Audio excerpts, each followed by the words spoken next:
I bet you always wondered what Donald Trump and Braveheart have in common. Spoiler, it's not about windswept hair. But they'll never take our freedom! You already know what polarization is, how to recognize it, and why we should avoid that.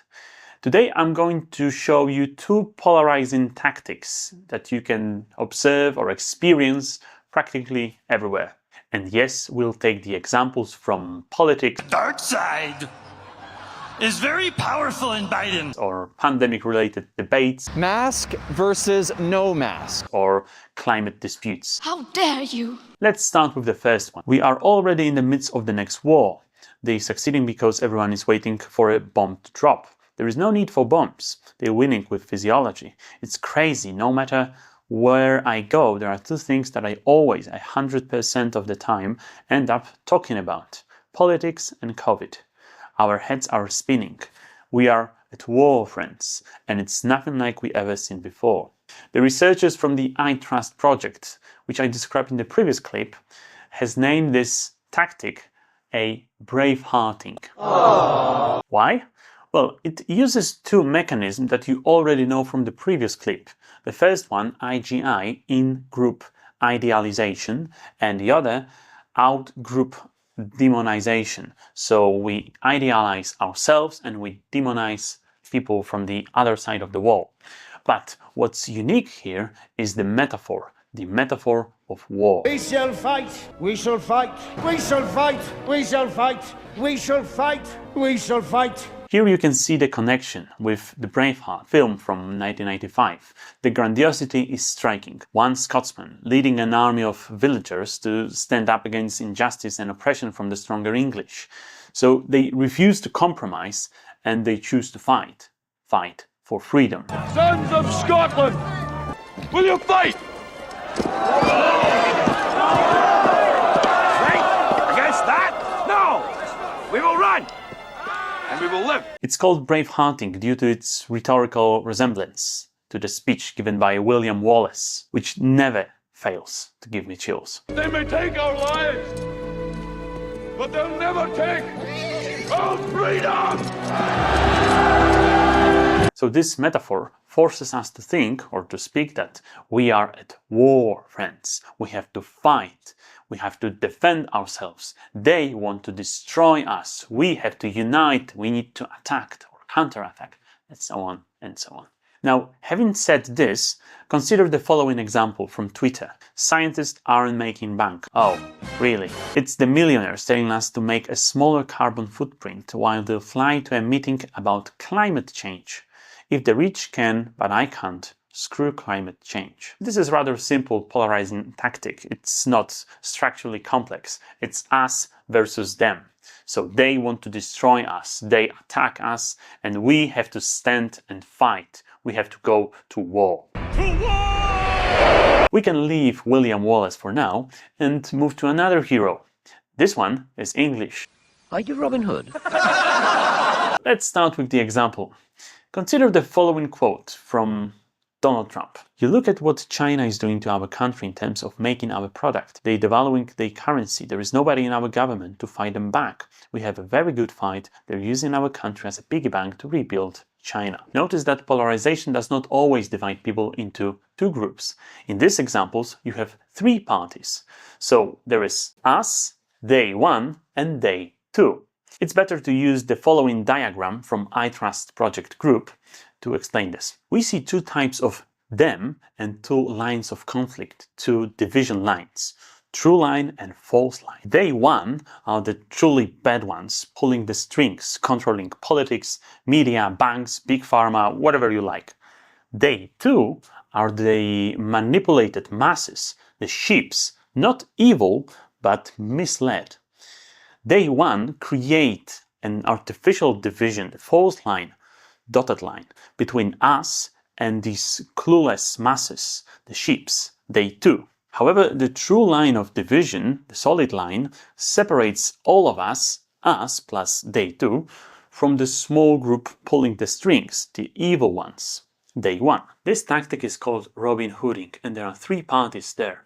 We, the outlaws, the group of outcasts, They one, the evil ones, the ones who manipulate the society, and the society, they two, sheep, manipulated by the shepherd, who exploits them, manipulates them, in order to make them hate us. So we take this uneven fight against the sheriff, the king, mass media, big pharma, whatever you like. Notice that this narrative uses the romantic metaphor. We take this hopeless fight against the great enemy. We don't have a chance to do that, but still we fight. So in this regard, it also differs from Bravehearting, which uses the open war metaphor. One more important note. I know that William Braveheart Wallace and Robin Hood are rather positive figures, while polarization is generally seen as something negative. And that's exactly the point. These are just models for polarization techniques, but don't be fooled. Polarization harms all of us, and there is not much good in it. Right, having this in mind, have a look at the following tweet of Donald Trump. CNN is literally cancer. They don't even try to be subtle, they are pure propaganda. Lots of mostly older people are completely hypnotized by it. Simple, isn't it? That's the bit I don't understand. In this short quote, you have three different parties. Us, the informed ones, they one, the evil masterminds pulling the strings, CNN, controlling the masses glued to their telly, and finally, they two, the wronged sheep, elderly people, helpless and needing protection, a light of truth to be brought to them. So as you can see, this model of Robin Hooding fits very well to a lot of political polarization. Well, who could object to such reasonable words? Now, have a look at another example. Don't even admit that vaccine doesn't work. A virus that initially only kills 1% or less of people is killing 1% or less after vaccinations. Yet, tell people it works and they will believe it. If everyone was vaccinated, the story would be the vaccine only works for such strain and not for the deadlier strain. Then, when more die, it's because everyone didn't have the 8th vaccine. The cycle continues and pharma laughs and laughs, picking up the billions from taxpayer funds. Oh, God. As you can see, the division line does not have to run between the vaccinated and unvaccinated. Even though, if these are the groups that are fighting each other. So the emotional responses differ here. We have some empathy, so some compassion towards the victims.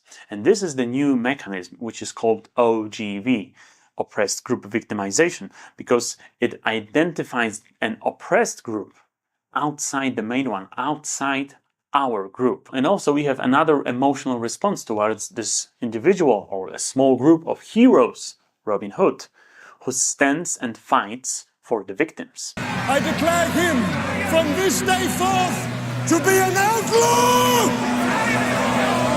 to be hunted all the days of his life. As you can see, we have two different polarizing tactics, Bravehearting and Robin Hooding. Bravehearting is very simple. It uses war metaphor. It is us versus them, two parties. Excellent! Robin Hooding is a bit more complex.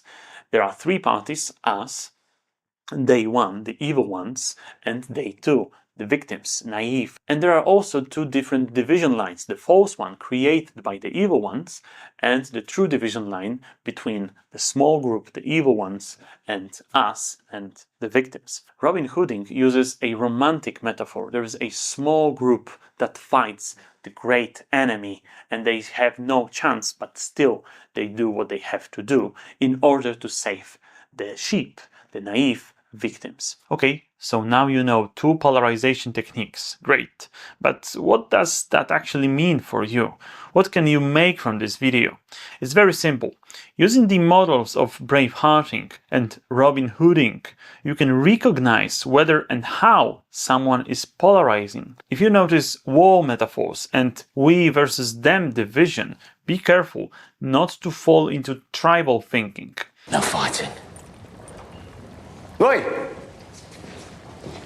No fighting. If, on the other hand, you spot a romantic metaphor of fight and we versus them one evil versus them two foolish division, you can easily identify the real division line and avoid being misled. And going back to the examples of the US campaign, what do you think? Did Trump and Harris use these techniques?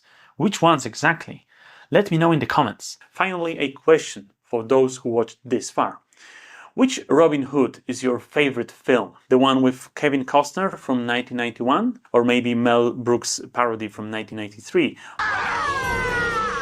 Or Ridley Scott? A king who demands loyalty but offers nothing in return. Or maybe you prefer the most recent one from 2018, I guess. Let me know in the comments which one you liked best, please.